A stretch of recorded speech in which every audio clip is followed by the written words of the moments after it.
microphone. Like, Chris, does this sound okay on our? Like, do we sound? The sound is perfect on my side. Great. Roll Tide. Okay.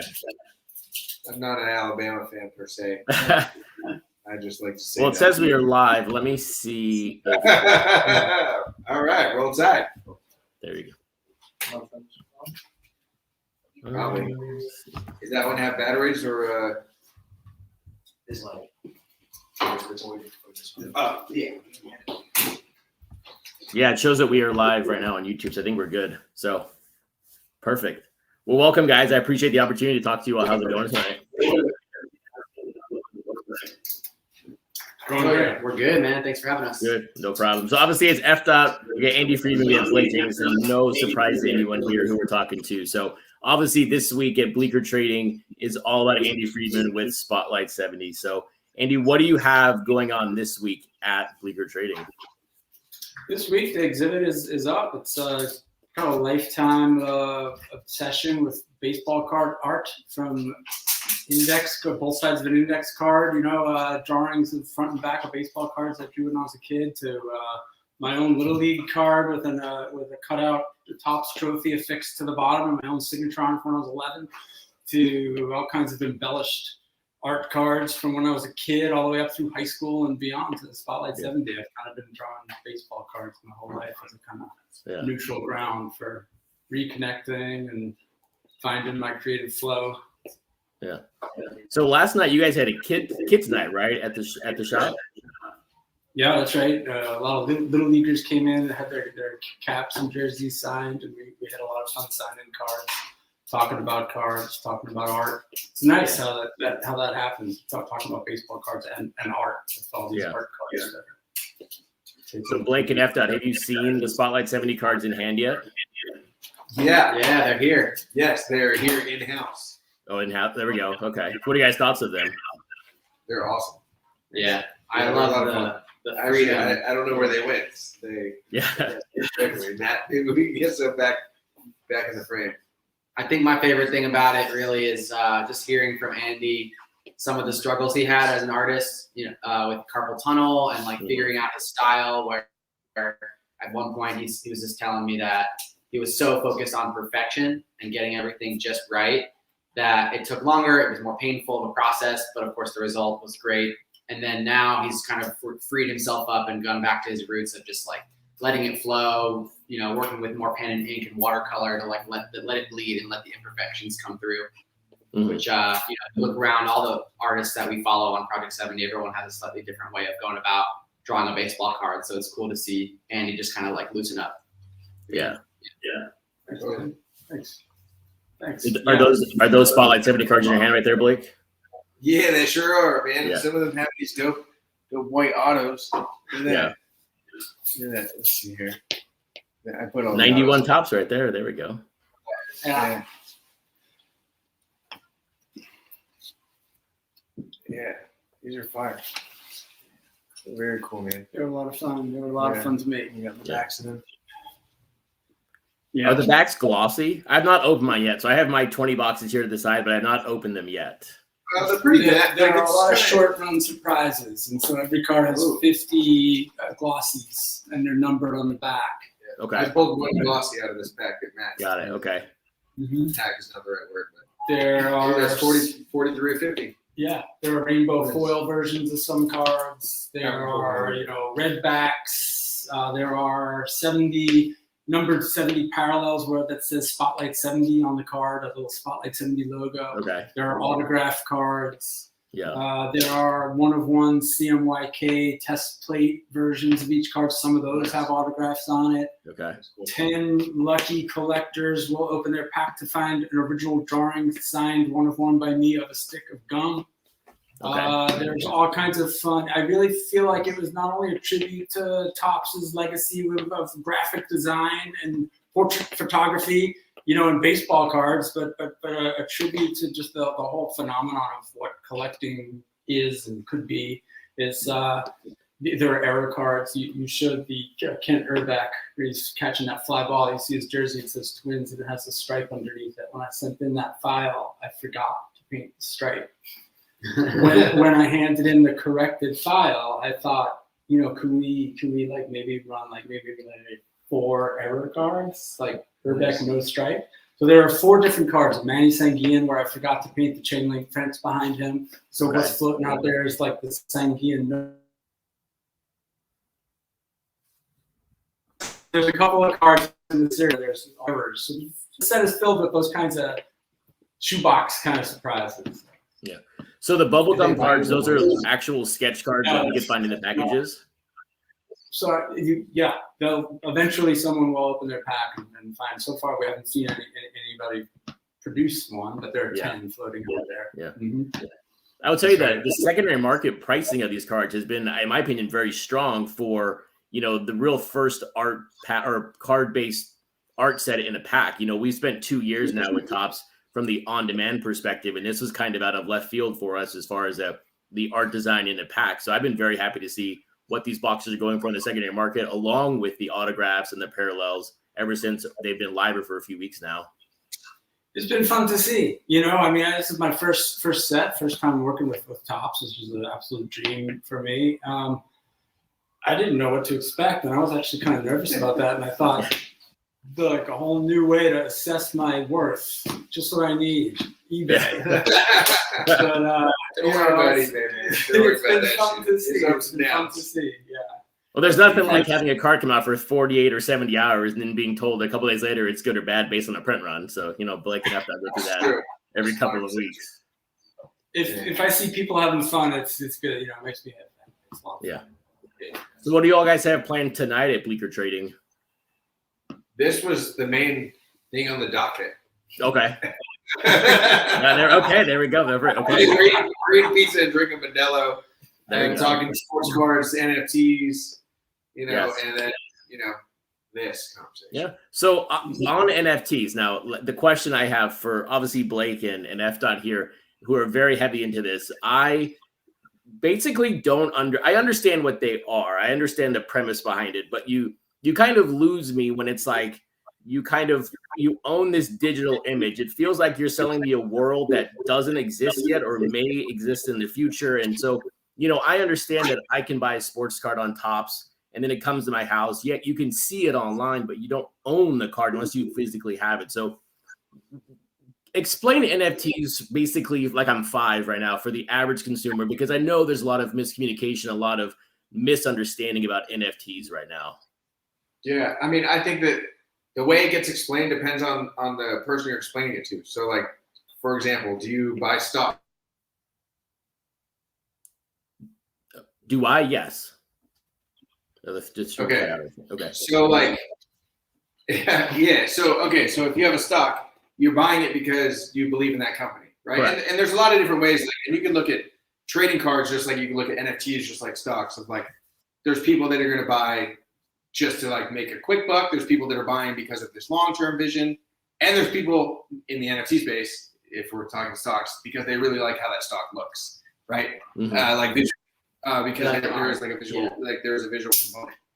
But like if you can wrap your head around stocks, like just because if you own 1,000 shares of Tesla, print out a piece of paper that says I have 1,000 shares of Tesla, and someone else that doesn't actually have the stock could also print out the same piece of paper that says I have 1,000 shares. Well, they could put that on their wall. They could show it to their friends and say, "Hey, look, I have all this Tesla stock." They're like, those people would be like, "Okay, cool. It's weird that you're showing me this paper." But like at the end of the day, like that doesn't translate, right? Like you don't actually own the stock; you have a picture of the stock. Yeah. And so I think what people get hung up on is like just in the picture of the thing within the NFT space, whether that's a video, a still image, a song, it could be anything. Like there is that component to it, and other people are able to enjoy those things too. But like the people that actually own that thing own the thing. Just like you own stock. If Tesla crushes it, and dominates, then that stock is worth more money. Same thing with the NFTs. If people are buying like a new artist or any artist, right? NFT, and then the artist like gains clout and respectability and like builds their brand, that stock is worth more. In this case, it's an NFT. Yeah. But what about purchasing an NFT? I think that's where you lose me too. Like I can go to Topps and give a MasterCard and buy a Spotlight $70, but it seems like there's like gas fees people are talking about and stuff that's kind of over my head when it comes to buying this, from an artist. Yeah, I mean, the short answer is like anything that's a gas fee is like it's transaction fees. Okay. And so if you're going and making a purchase with your American Express card and you're buying a physical box of cards at a store, you're swiping your card, it's whatever, $89.99 plus like tax and whatever, like you're going to swipe your card, it's $100. Like that store is paying American Express a transaction fee. 2.5%, 3%, very standard. Also, like if we're talking collectible market, sorry, these lights are going nuts right now. Like in the collectible market, like also on top of that, like eBay, right? There's going to be seller's fees. Like there's fees, like there's infrastructure to run the life that we all get to live. And that's all like charged and kind of monetized in different ways. And we usually just don't see the transaction fees of our day-to-day life because that's baked into the price of the bread that we're buying or the eggs or the box of baseball cards. Like we see tax, we're like, okay, that just goes to the state. But there are like transaction fees that American Express is charging Bleecker Street Trading to run that card, right? And so in that case, Bleeker's just paying it and you as a consumer are not seeing it. Now in the NFT space, it's decentralized. It's all very like public, right? That's kind of the beauty of it is that everything exists on this public ledger where every single transaction that happens on the blockchain we can see, and it's like that's in stone, right? Forever. And so now we're just seeing things like transaction fees, which are called gas fees with NFTs. That's similar just to like an American Express charging Bleecker Street Trading to process a transaction to take your US dollars and give them US dollars. Like Amex is going to take a couple dollars, right? That we're used to that. And in that situation, like we're very comfortable with it. Once we get to see it in front of our face, right? Like if you get to actually see like the taxes, like think about people that buy like gas, right? Gasoline has insane amounts of tax. Imagine if when you swiped your card, you're like, okay, well, I'm going to pay $2 a gallon to this local Shell station, and then I'm paying $1.25 a gallon to OPEC or something, right? Like some other like tax, right? That happens. We just don't see it. And so now, like within the NFT space with the gas, it's right in front of us, and we're like, oh, this is a transaction fee that fluctuates based on the traffic of how many transactions are happening. And so it's like if with Uber, we see Uber like there's surge pricing, right? If everyone's trying to get an Uber, it surges up. Same thing as with gas. And now we're just getting confronted with it. It's actually not really a new thing, or like shouldn't really surprise us, I think, that much. Just in this context, it's like, what the heck is that? It's usually I just want to add one more thing to that. Blake did a good job. I didn't mean to. Blake had a lot more time with his hands in the space as well, so I trust Blake to give a better definition than I do. I usually use an analogy with my friends sometimes of like rewards points. You know, when you go to CVS or an airline, like you have rewards points, like you already have digital currency and you kind of don't realize it, and that company owns it. And yeah, one day CVS might close down and your favorite airline might close down, and then your rewards points are like kind of gone, right? Yeah. But we bank on those things because we bet on those companies being around.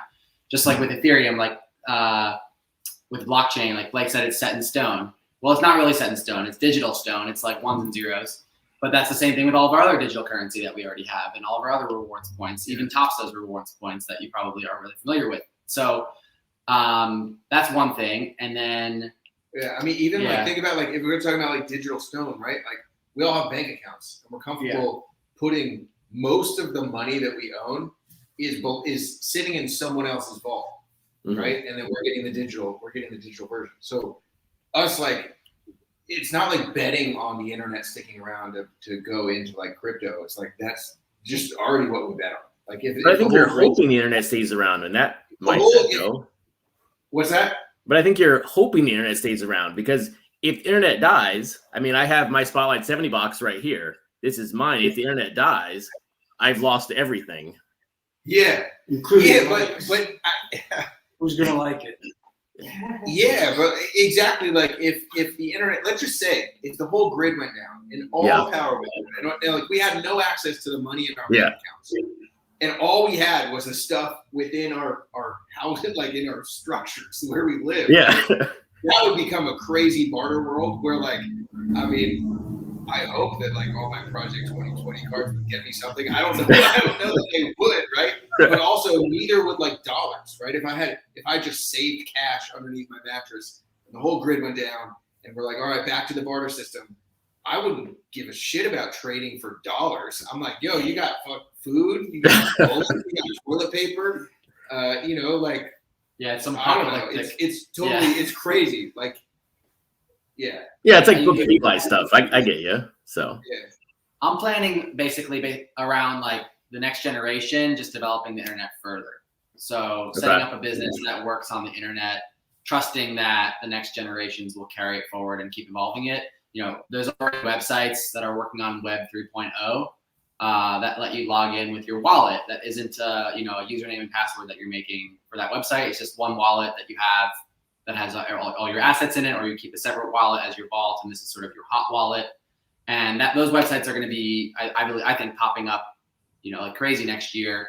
Time Magazine already has a Web 3.0 website, and they did a big NFT drop. So it's just a matter of time before most websites that are Web 2.0 right now convert over to be like a login with wallet.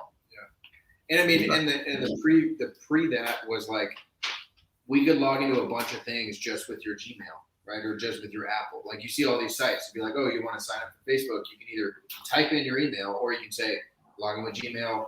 Log in with Facebook. Apple, whatever, or other sites like Next Level, like okay, you can log into this with Facebook. You don't actually have to make an account. It's linked to that. We're just like getting like closer and closer back to the root. Our root is like our one crypto wallet. Right? Yeah, and it's decentralized. So I think the government and banks are kind of scared of it because they benefit from us keeping their money with them. Yeah. So it's sort of like this revolution that's happening where people are saying you can't really take this from me because you don't have my password, so I don't have to share it with you. Dude, it's decentralized. It's insane though. Like you think about like how many people lose their password like to Facebook right every day, or to Gmail or whatever. Like all these there's no fucking help desk. Sorry if I can't swear on this. There's no help desk on like the blockchain in general. Usually, like I saw that Coinbase basically like opened up a hotline like for help desk like one day. And they just like completely crashed, like all the servers were completely overloaded, absolutely just couldn't. And there's a lot of jobs that are being taken away from people and being automated. And now if we're like going into this, if somebody like Coinbase is going to open up basically like a nerd bar, what's it called? Genius bar, right? From like Apple, like that's got to exist in the NFT sphere. And I'm sure that it will, but like the amount of people that are going to have to pick up, like not only just be super knowledgeable, but literally just be by the phone ready to tell people and walk people to be like, oh, try turning it off, turning it on again. Oh, you forgot your seed phrase. You're entirely screwed. Like you can't get back into your wallet. Like that's your one and only password that like no one, which is security wise interesting. I think it's still in its infancy. It's all still in its infancy.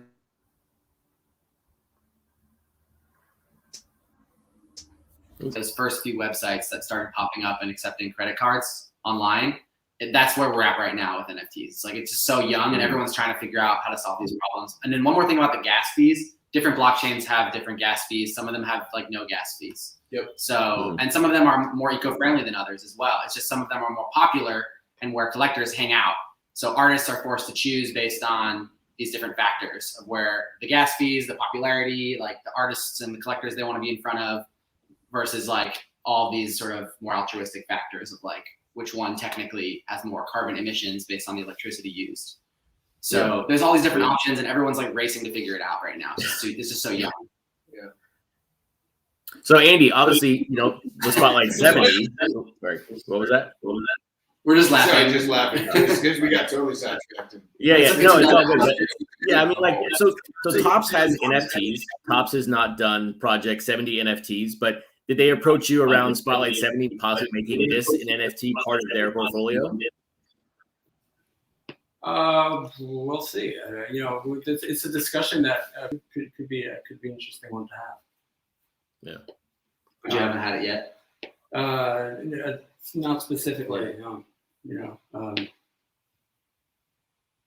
yet. No.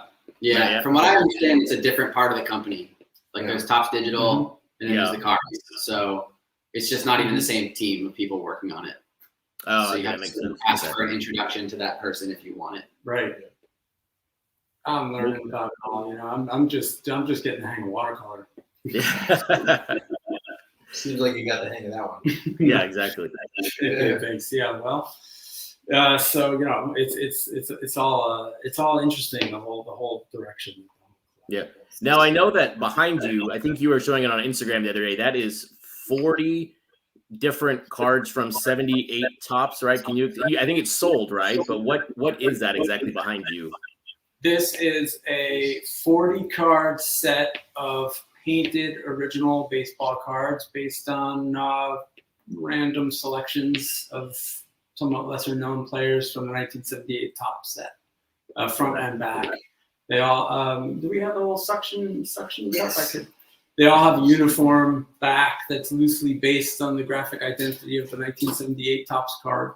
It leaves room for my signature and a little 1 of 1, and they're numbered. And it's a painting of a collection of cards, just like Cezanne can paint a mountain. I look at cards as objects that contain their own psychological truths, and that's what it is. Okay. I love how like the edges are like irregular and rough. They're torn. Yeah, I don't use a scissor. I like to tear all the paper. Same with the Spotlight 70 paintings. It's all torn. I like to keep them that way. So there's a checklist here, also front and back. This is the last of the And 40 cards. Yeah, that's right. 39 portraits I in the think it's the checklist. 40. Yeah, I think so. Sick. So here's an Yeah. example. Yeah, get up here nice and close. Yeah. It's hard to see, but this Nice. Oh, that's good. all the backs have this. Oh, nice. It's upside down. Yeah. And then they all have the branded sticker of authenticity.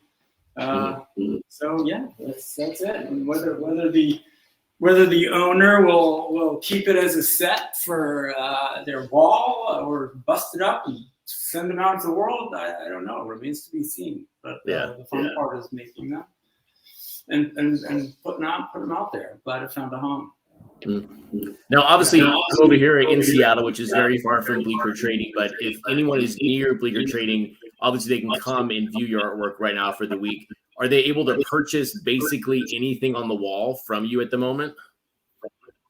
Everything on the wall and everything in the card displays are, if not everything, they will by the end of the week. Everything will be, but right now, huge majority of the stuff is. Most all of it is online at Bleecker Trading in the shop, available for sale. And things are moving. Things are moving, which is fun to see. People are having a lot of fun with this stuff. So yeah, that's all there, and that'll be up there. The exhibit also includes not only baseball card art from childhood to Spotlight 70, but also published illustrations, baseball-related illustrations, all of the original art from my interview with Mike Schmidt in the New Yorker, some published illustrations, Yogi Berra, Frank Thomas for various magazines and newspapers. Down the hall over there, I'm looking at a wall of caricatures that I drew in 1992 when I was a junior in high school. Wow. Of athletes that would be I would draw them on they would order them and I would sell the color copies and I'd keep all the originals. So I was like a character peddler in high school. Also available is my business card from that business, which was called Sports Stars Caricatures, and I found the last remaining business card. Nice. So I used to peddle them, and I would make New York Islanders because I lived really close to the Nassau Coliseum. And I would peddle them at home games. And I was 15 years old, and I ran into the Players' Wives section without knowing it. Nice. And they were really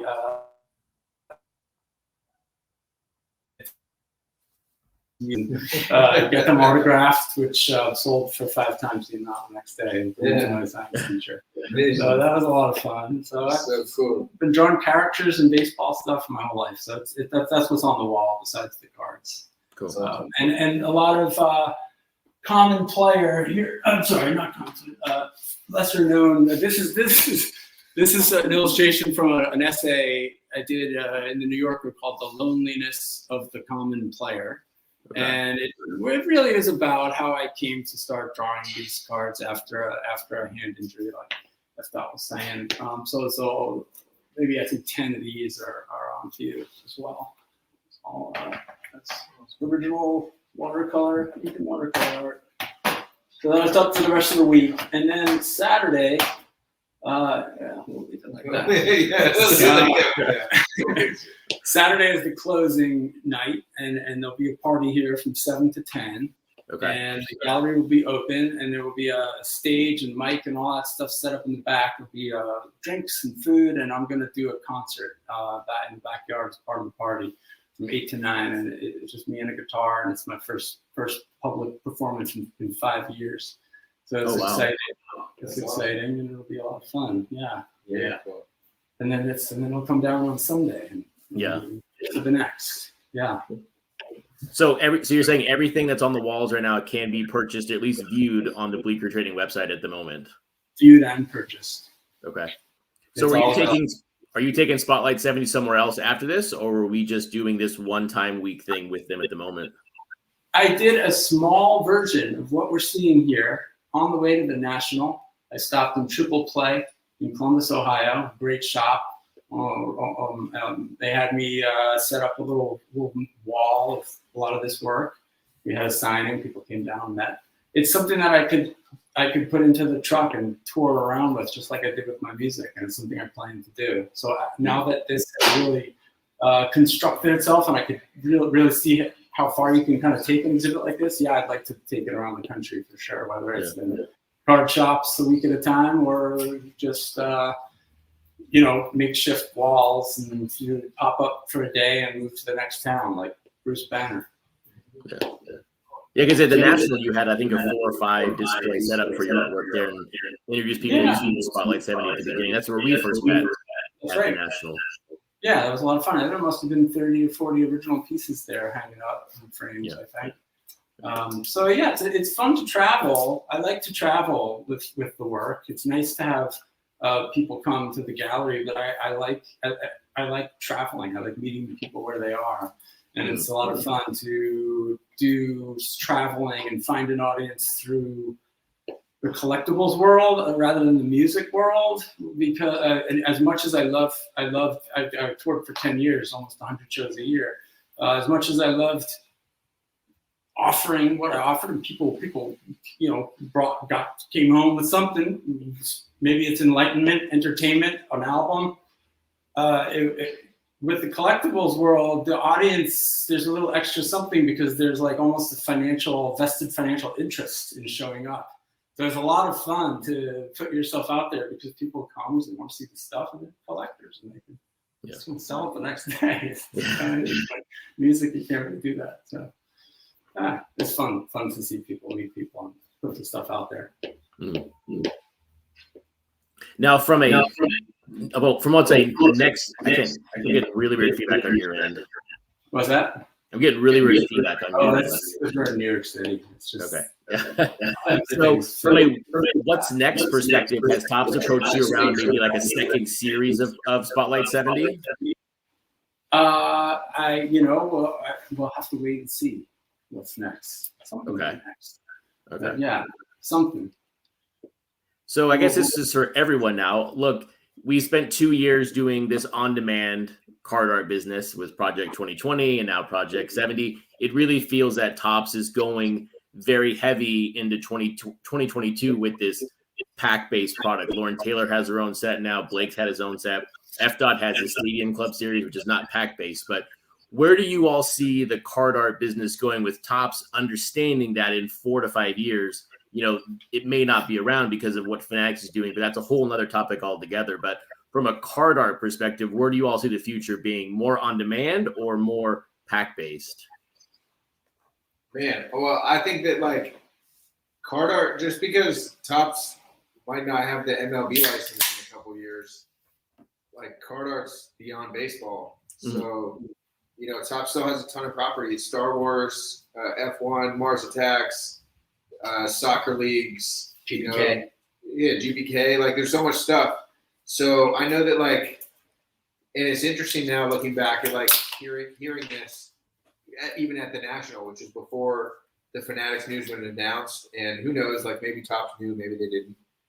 But like Jeff said that next year somebody had asked like if they were planning on doing another art set, and they said that they were, but it was going to be beyond baseball. And I didn't know at the time if that meant baseball plus something else, or now it might literally just be other, like not baseball, right? So Yeah. who knows? But I don't think it doesn't like take away from the card art industry as a whole. Like I think Project 2020 and everything since then has been really good at putting art on the map and having like, overlap with card collectors, hobby community, and art collectors, which, those collectors share a lot of commonalities. One being like, at the end of the day, like you're not buying a piece of cardboard, you're buying a tiny story. And that story means different things to different people. And the art that each of us artists are putting out resonates with different people. And so I think that will continue regardless of whatever happens licensing wise with the MLB. It doesn't matter. We could be doing, GPK, F1, soccer, like all these other things, right? Or some of us artists, whether it's any of us or other artists, are gonna come and work with a company like Fanatics and continue to create, I think, their own artistic renditions of sports cards. Mm-hmm. Is it possible that Fanatics might just buy Tops? 100%. So nothing would Yeah, change at of that course. point, right? So I don't know if that's going to happen. That's why I asked it as a question. But it's possible, right? So that's one potential way I can see it going, where nothing changes that much. It's just Fanatics gets to have more say in what products get released, and it might go more on demand, and it might go more pack based. Mm-hmm. I like that with both Project 70 and Project 2020, there is a limited edition offering as well. It's not the cheaper option, but it's the more premium option. And the APs. the APs and then the foils this year are numbered as well. And so I think that from a long-term perspective, those are going to be timeless, especially because they're numbered and they're not in the form of a print on demand. Print on demand still will have its own value, but obviously it's like variable in terms of how many end up going out there and what time of year it gets launched, and if it's close to a special event. And the limited series are more interesting to me in a lot of ways, because then the idea of like judging an artwork based on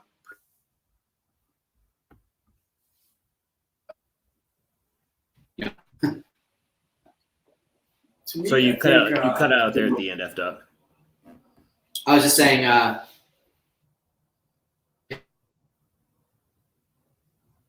the art by, I guess you could judge it by like how fast it's sold out, but we're cutting out a little bit.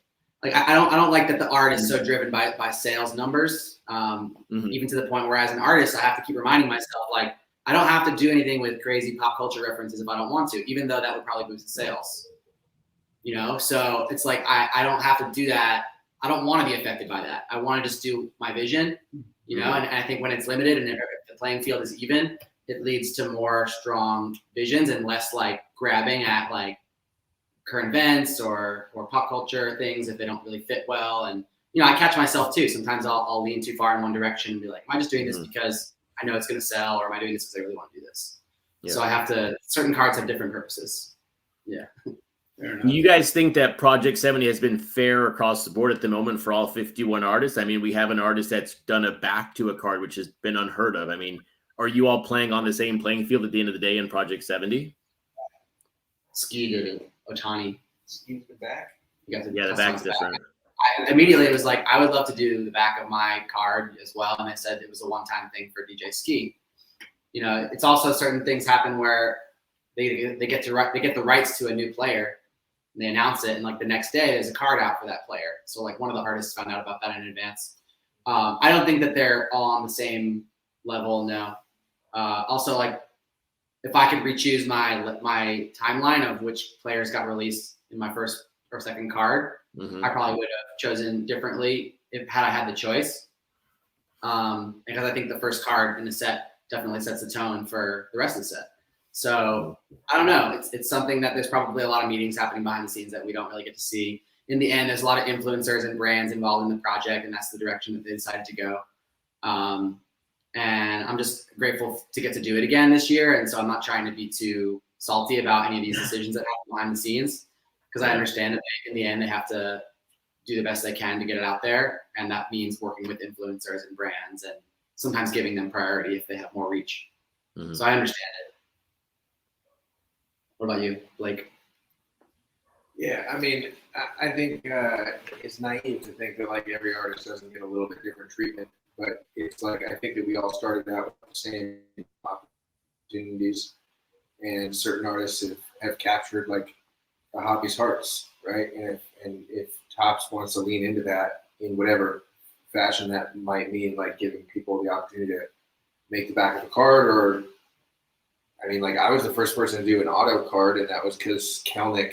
Like I had just done the Kelnick card, and like they had just done an auto deal with him, and so I said, "Hey, if you guys, hey, there you go." Yeah.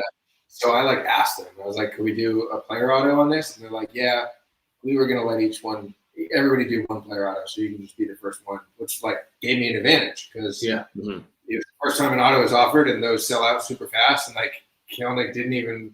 I mean, he did great at his first hit, and then like it's been up and down as it is in professional sports. So like in that sense, like I totally capitalized on a relationship with Topps, and like a previous, they trusted me from Project 2020, and they let me do the first Kelnick card. And then when I suggested doing the autos, like they already apparently had that in their back pocket. They were like, well, everyone's going to get to do one. You could just be the first one. I still got to capitalize on that, right? And that's awesome. And so if somebody like Ski gets to do the first back, like they might have said, "Oh, that was a special thing." But like, who knows? By the card 1200 or whatever we're gonna get to, like they might do it back. Like we have no idea. Yeah. Blake also works fast. I know that about his process. So he can turn around a card quickly, and if you ask me to do the same card, I'd still be working on it like a day later. So sometimes they have to roll with those things. If there's a call up from the minors or whatever, call Blake, right? So and then another thing, like you just have to keep asking because I wanted a certain card to come out with the timing of an event, and they said, "Oh, a lot of other artists have asked for that same thing." So I said, "Okay, what about this idea?" And then you just have to keep like working with them and come up with an idea that they're usually down to work with you if you ask, except for certain things like the back of the card, where it's not sorry, one-time thing for DJ Ski, but who knows? I'm sure. I feel like give it 2 more weeks and ask again, and it might be different. Different answer. Exactly. Now, Efdot, since you took your Field of Dreams cards, which that series or that little sub-series did not get released in its entirety, who was the player that you removed from your list to get that Yankee team card into your 20-card set? Good question. It's actually not a specific player. I had a kind of a loose floating list of 19, or at the beginning it was going to be 2 wrapper cards. Now it's just 1 wrapper card. So I had 18 top players, and I also had like 20 backups. So I just kept moving through based on the cards that they were asking me to do. And then when I came up with the idea, once I wasn't able to have that Field of Dreams card be an official Field of Dreams card, I was like, let's put it in the set. I didn't really bump out any other player at that moment. I just said, that'll be my next card, and then I'll figure out the rest of the list after that. So sorry, I don't have a good answer. No, that's actually another question here is the wrapper thing still happening? I mean, Chuck Stiles released a somewhat of a wrapper card with his 52 mantle, but that's not a wrapper card, I don't think. So is the card a direct artwork of a pack? What's the art card going to look, or the pack card going to look like? It's going to look different for every artist for sure. You know that. Well, but yeah. They gave us it's not going to have a player on it. No, it won't have a specific player on it. It might have a generic player of that. If that year. Back, right? Mine will definitely have a big blob on it, probably. Yeah. In place of a player, if I go with one of those years. But I haven't started working on it yet. They gave us the spreadsheet of all the players that we could use, a Dropbox folder of all the different Topps years and the designs, as well as all the wrappers. So we have scans of all the wrappers over the years, and it's kind of up to the artists to reimagine whichever one they want in their own style. And to answer your question, Chris, like the short answer is we don't know. Okay. Because when it started, we were told we were going to be doing 2 wrappers. So each of us had picked a couple wrapper years as well as 18 players. At some point in the year, they sent a group email saying, "Hey, we're going to trim it down to 1." But like obviously, no wrapper's been released. Like Topps has told me like, "Oh, we're going to do the wrappers kind of near the end to like spark things up, right?" But who knows? I mean, maybe they won't do any.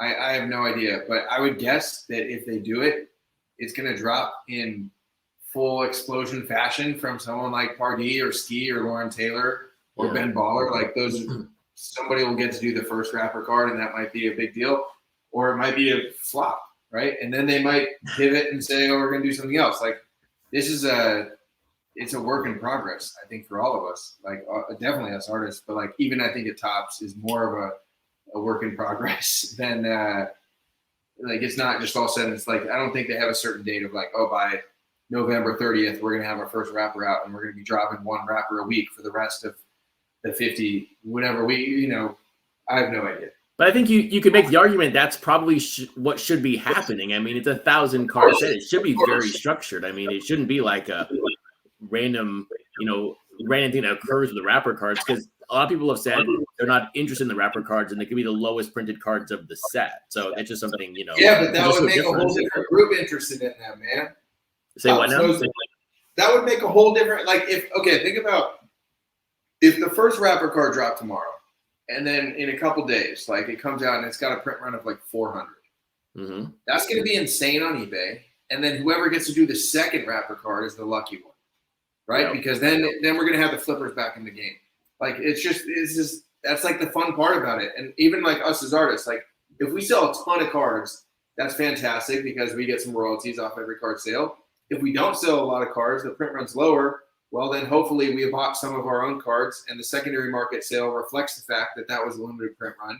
And so like we're able to capitalize on that. And so I think like as long as like us artists are investing in ourselves and buying some of our own cards in like reasonable quantities, we're kind of hedging our bets. We're like, we could go either way. Like it could be a great print run and we're solid and we just are sitting on a bunch of cards, or the print run's low and we're sitting on a bunch of cards that are now worth more money than had the print run been higher. Mm-hmm. So you were the first artist, Blake, to release 2 cards in a single week. And you, of course, pulled the Mookie Betts back at the very beginning. And my understanding was you were not going to release that card. And then that card showed up on your new gallery on the big wall. So I figured maybe it's going to come out. But I was very surprised that you did release the Mookie Betts after all. Yeah, so it being on my wall in the gallery has nothing to do with it coming out. That's just like, it's finished art and I'm proud of it. So I'm going to put it on the wall. I didn't plan on having that come out ever. And then basically like Topps was in my studio shooting a Meet the Artist video, which would be one of the upcoming interviews coming out. They've been doing a bunch of those. And the day that they were in there, I had just hung up everything and we got to kind of see them all. And they mentioned to me that they were like short a card. They're like the next day, the following day, whatever day it was, they're like, we have 3 out of 4 cards to release, or 2 out of 3. I think it's 3 out of 4. They're just like, we don't know what we're releasing. And I was technically like 1 day late on my latest card. And I'm usually pretty on time, but like within like a day or two. And so like I wasn't stressed about being 1 day late, but they're like, man, you didn't turn your card in. Now we have nothing to run with. And so I felt bad. And I'm like, well, Giants versus Dodgers, game 5. We could release my Mookie, and then if the Dodgers win, then they get their Dodgers card, and then if they lose, it's like, oh, boo-boo, which I was hoping that the Giants won. So I was hoping that the Giants would win, and then Dodgers would lose, and then I would release my Mookie, and then I could put out a little PSA to be like, all right, Dodger fans, like, ha-ha, but at least, like, here's one last card for you, which was like a callback because it's got, like, the catch from, like, the previous World Series that Mookie assisted in winning, right? So, yeah, that was kind of the thought on that. And they're like, oh, I love that idea. And so they ran it, and Mookie actually had a great game. I think he had, like, 4 hits or something, like something silly. Like, he had a solid game right before that card came out. So is your next card going to be yellow as well? Because you've done 3 in a row with yellow. Man, you know what's crazy, too, is that, like, I did that Mookie so long ago, and that's, like, I actually did the Joe Mauer at 1954 in yellow because I was like, and that was the point where I decided, all right, we're past the threshold of Mookie becoming a card. Like, this is definitely going to go off to the fucking wayside, and I'm just going to do my new card so I can do another 54, and yellow looks great with that. Let's do that. So I did the yellow, And then Topps came in, and then we ended up launching the Mookie, and it was like side by side yellow 1954s, which I think was fun. I guess, I don't know, but yeah, probably no more yellow and no more 54s for at least a couple cards from me. Now, Alex Pardee mentioned in Twitter, and Efdot replied to this, that he was pitched the idea that you guys needed to maybe do 2 or 3 decades over your entire set of Project 70. Were you aware of that, Blake, or is that just something that Alex Pardee was pitched when he joined Project 70? No, that was a real thing. That was pitched to us. So like we come from a different space because we already did Project 2020, and so we've been through the ringer with Topps. Like Topps did tell us that at the beginning. In a broad scope onboarding email with the documents that Efdot talked about, of like we have a PDF of like every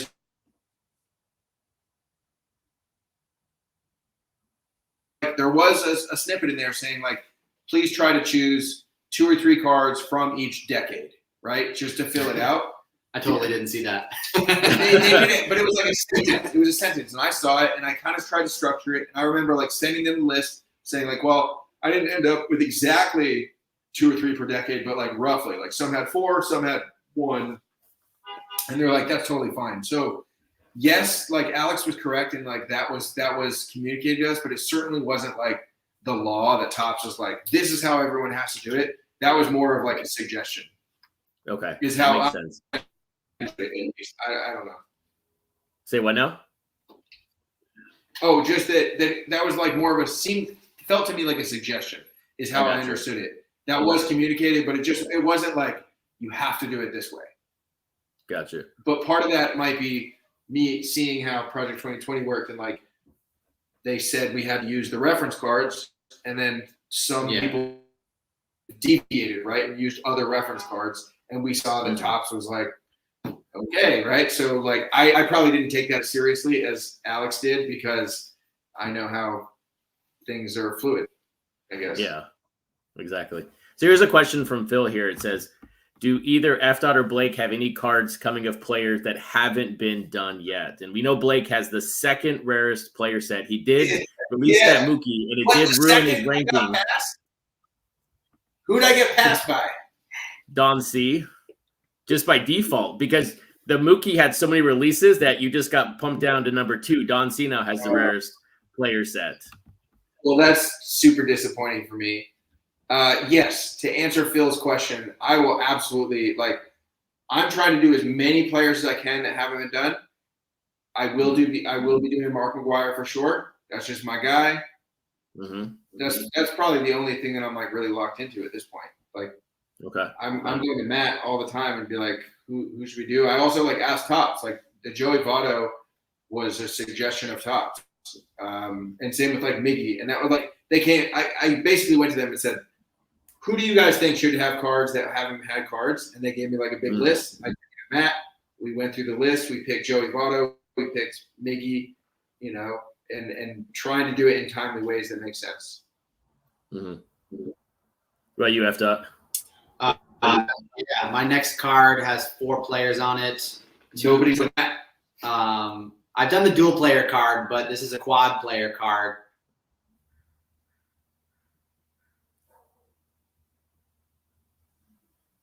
Oops, I think let's see if they catch up.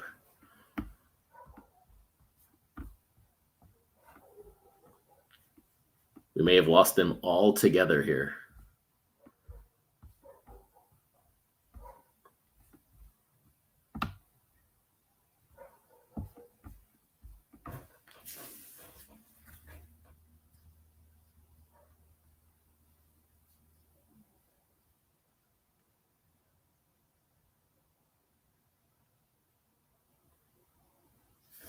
I just sent them a text, so we'll see if they join back.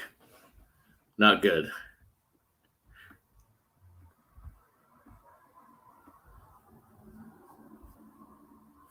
And we've got about 10 minutes left, so if anyone has any other questions before they jump back on,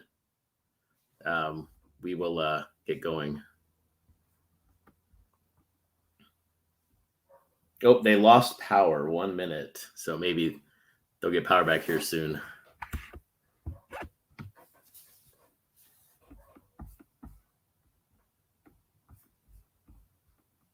This is very weird being live. Normally I would do everything recorded and then I put it out there. So this is interesting doing this live.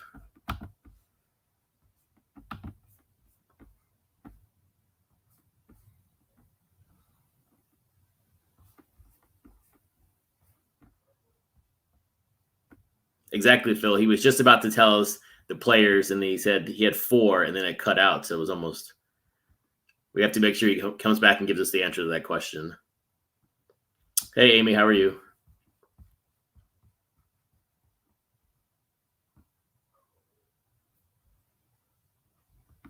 Wow, Rich, what is one player that you haven't seen yet that you want in your collection? It would be nice to have an Edgar Martinez card just from the Mariners, although I'm not the biggest Edgar fan, but to have Ichiro, to have Griffey, I think Edgar would be a perfect one for Project 70. And obviously, Lauren Taylor, you would think may release an Edgar in the future. Obviously, she's from the Northwest, so we will see if Edgar does get released here soon. So Phil, those are actually the displays back here. They're from Amazon. I'll share the link on Twitter here, or maybe in the comments on the video. But they're just little risers, and there's 2 per shelf, and they work perfectly. Most of the ones I was looking online were like for let's see, devices. Let's see, they were really small, but those ones are perfect for the cards. We're back. Yeah. Perfect. Yep. Efdot was about to tell us his 4-player card, then everyone cut out. So, yeah, we're still here. Let's move over. Good. So, my next card is a 4-player card. It is the 3rd card in my Negro League subset. Okay. And I just wanted to include more and more players that didn't get included in the set. I wanted to include some players that never made it to the MLB, but there were very few exceptions that I was able to do with that just because of licensing. So there's 2 players that haven't been done yet, and then there's 2 players that have already been done. You can probably guess who some of those are just based on the players who were in the Negro League and made it to the MLB. And I included them in their original uniforms, which I'm excited about, and their team names, and that should be coming out either very end of this week or early next week, I believe. Okay, perfect. So now, one complaint around Project 70 has been all the reuse of players. And one thing interesting with Spotlight 70 is that there are no common players for the most part, Andy. I mean, you've done a really good job of getting a collection out there of players that really no one is collecting these days, older players. So was that your original intention when you released Spotlight 70 to keep it to the older players, no one new, no one really up and coming at the moment? Yeah, there's a bit of sort of folklorist responsibility, I feel. Everyone's been doing such a great job on with the iconic cards and the iconic players, and I thought it would be fun to pass down some other names and do a tribute to fan favorites. Mm-hmm. The original idea was to spring off of the even lesser known names, more obscure names, but we were limited in terms of what we had rights to. And so I guess Topps really thought they'd need the rights to certain names. So it was provided with a master. You need list. all the obscure ones. I love it. Is that why it's called Spotlight? It's putting a spotlight on this in this case these players, and who knows whatever comes forward, but that is part of it. Yeah. So that was. I like to call it a tribute to the sort of shoebox collection too. There are Gem Mint 10s, there are slabs, but everyone's got shoeboxes also. Yeah. And the intrinsic value of some of these cards and the nostalgia factor that sort of goes beyond the player and their performance and more like what I like to call the psychology of the card. So all that stuff goes into it for me when choosing the subjects. Okay. And I tried to stick to cards that came from my own shoeboxes. Okay. A lot of cards that I had from when I was a kid, I wanted to paint. There were a few that I had to go out and hunt for, and then that was fun also. I like to let the cards find me. Sometimes I go into a card shop or whatever and find a corner, and you just kind of one just comes out. It just finds you. Yeah. So I try and I'm very sensitive to that. I also painted almost 140 cards. So Wow. there are 70 in the base set, and I think there are maybe 25 alternate sort of parallel variation cards. And each of those were hand painted. All of them were hand painted. That's amazing. In about 3.5 weeks, I did close to 140 paintings. And the reason why I didn't write my list of which 70 are going to be in the set is because I just wanted to be painting and think, and I'll think later about about what I got. Basically, every painting is just sort of like, I just want to throw it on the floor. It's almost like I succeed when I'm willing to just fail, which is like just whatever, throw caution to the wind. So, even beyond the tribute to the cards, for me, it's a deeper performance of presenting a certain level of truth in my creative process. With ink and watercolor, you can't lie.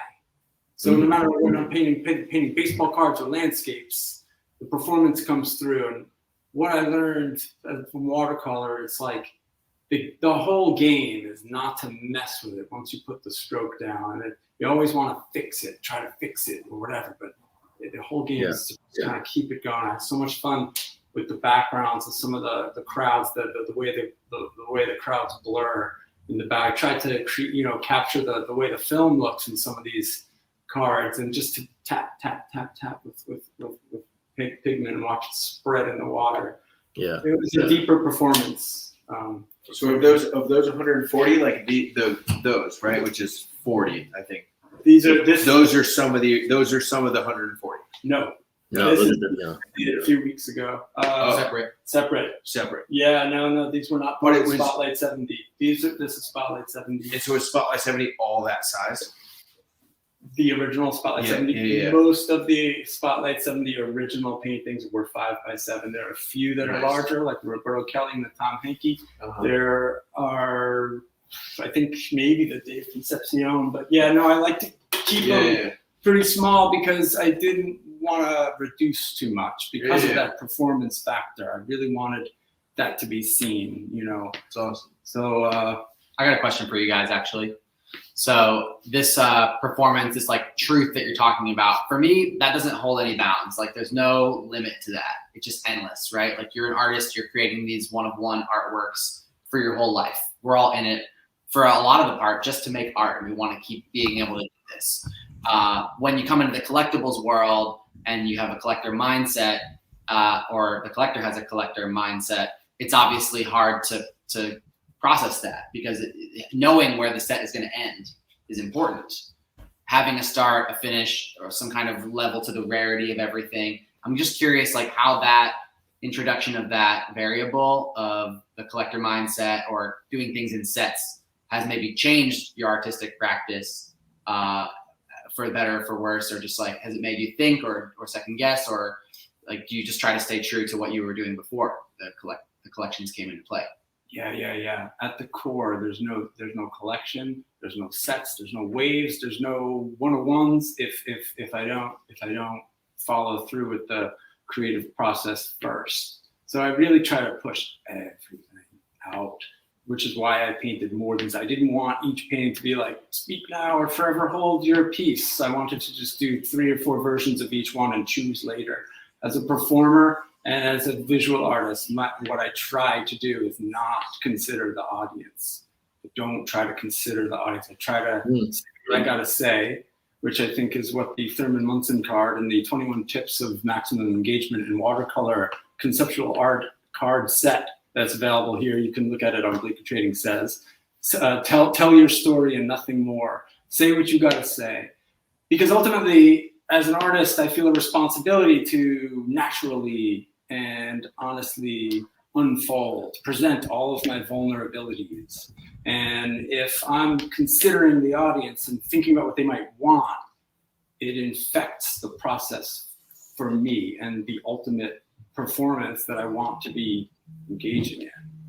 So once the work is made, then I can start thinking about all that kind of stuff. So the process of curating it and then thinking about what the collectors might like in terms of the variations, the glossies, all that stuff, is another part of the process. It almost feels just as creative as the painting part. So I'm definitely into that part, but I separate.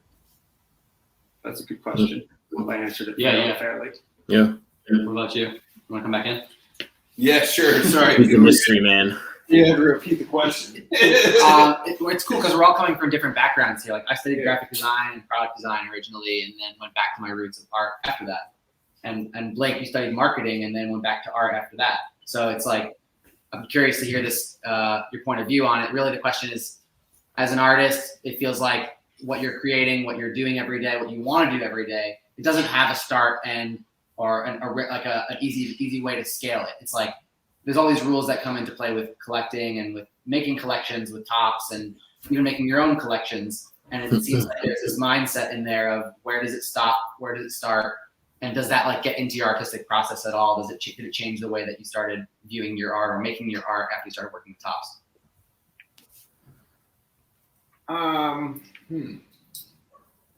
Yeah, long question. I think that like for me personally, for like from a goal perspective, my goal is to get to a point in my life where every single morning I wake up at whatever time I want, and then I get to choose what am I going to do today. And if the answer is whatever the fuck I want, then I'm winning, right? So that's the ultimate. And part of this journey along the way to get to like really like every single morning, whatever time I want to wake up, whatever I want to do, that's what I'm doing that day.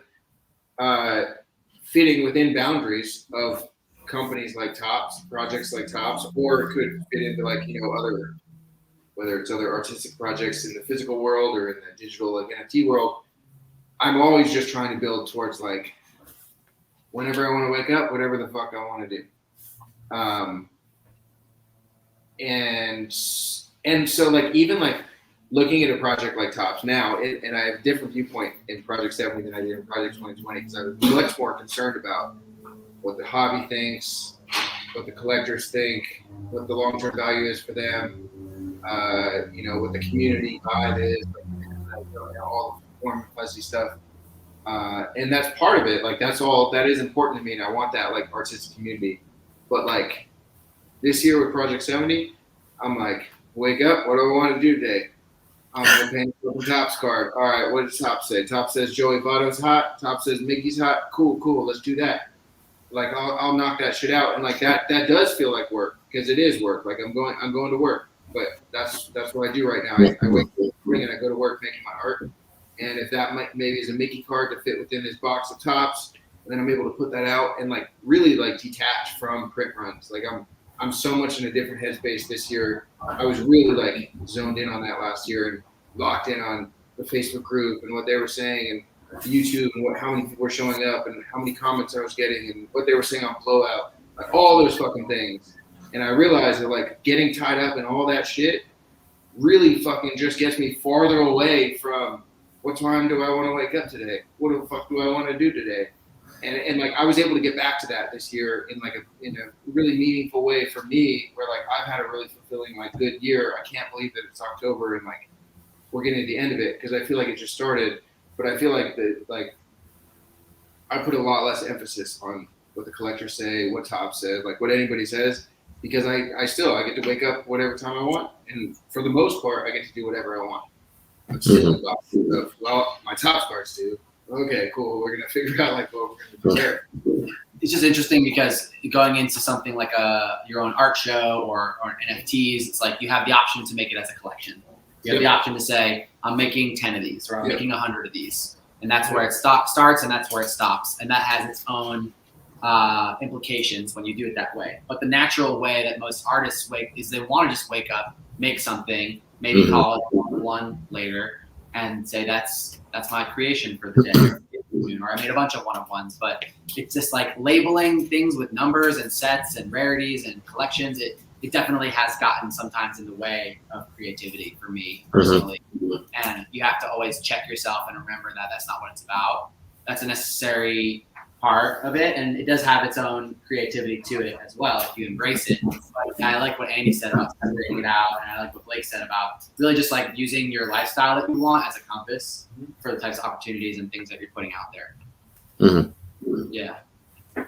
No, I think it's good. And I think we are just about over an hour, but I do want to showcase. I am going to open up my first Spotlight 70 box here for Andy. So we'll see what we get. And that way everyone can see the cards as well, too. So if they had not seen the cards yet. Maybe we'll find some gum. I don't know about that. That'd be really crazy, but. Hey, that would be great. That would be great. Don't eat it. Don't eat it. So there's like no clear packaging, which is nice. So it's just I designed that. So I'm just gonna go from the front, see if this works here. Nice. Yeah, So fire. Sierra. Oops, let's see. I love Voodoo Sierra, dude. Texas Rangers. Yep. We're Frank Viola, right? Yeah. Yep. Hometown, East Meadow, New York. Frank Viola.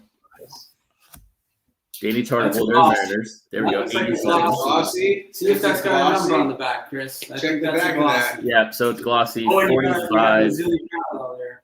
45 and Yep. 50. Tight. Very nice. There you go. Danny That's a Tartabull. nice one. Mhm. There you go. You can tell right away. Oops. Now that's a parallel because you got the Spotlight 70 logo up there. So that's Okay. That's a parallel. Will this be numbered? Oh yeah. Yeah, 38. Lee Mazzelli. If anyone watches my channel, you know about Lee Mazzelli. 38. Yeah, JK5 did one of his cards. Yeah. When JK5 released his card, I didn't know who he was. I was like, who's Lee Mazzelli? So Went to Lincoln High School, alma mater. My dad. Hey, let's There you go. We There got, you we got go. the original. Hey, Chris, no, it's that Vito Mark Santiago. Vito. Oh. Yeah. That's like a Mark McGuire. Yeah, that 87 record. Yeah, the 87 record breakers. And I know There you go. that card is Mark Here, McGuire. we got the original right here. Oh, Oh, there we go. That's good. oh, yeah, his was an 86 record breakers, huh? No, Mark McGuire? this year. It was Mark McGuire was 87 also record 87? breakers. There was a Nolan Ryan record breakers. There was Eddie Murray switch hitting both sides of the plate. There was a Don Mattingly. Nice. That's Okay. Gary Matthews. Gary Matthews. Nice. Yep. This is very difficult to do. There we go. Oh, a Lee Mazzilli. Oh, you got the other Lee. Yeah, there we go. Two Lee Mazzellis. That's funny. There you go. Jared Weaver. There's a somewhat of a current player. Not current, but, you know, Yeah. not playing. That's but. all. What is that? 1990 design? No, that's 2012, Oh, and I took yeah. that from one of the first packs that my then 6-year-old son opened. That's amazing. So I tried to tap into his nostalgia also for the Yeah. sort of more modern I players. was That's really way cool. off. Yeah, that's way more modern. I did like I painted one of those one time. Yeah. I recognized that design. It's fun too About a because decade off. they're very Oh, that's fucking. they're fire. very digital. So Yeah. to represent them in watercolor was kind of fun. Yeah. Like this one was great, you know, because it has a Ninety background. Yep. Cool there. 90. That's a tops traded set. Yeah. I think Yeah. That was cool. And then the last one is Ken Griffin. That's right there with that set. Nice. Oh, nice. Yep. That's 75. Now that's something that I think it would be a fun spotlight. Would be spotlight on traded sets. Oh, nice. You know, just Yeah. because you know what, it's traded sets are interesting because we don't look at them. I don't know. Maybe if you're like me, you keep them in the box because they're so precious and they're cut totally even in the corner. You know, it's perfect in the box. You don't want to take it out. But when you do take it out, you gotta be so careful. You know, it's like you rarely look at these cards.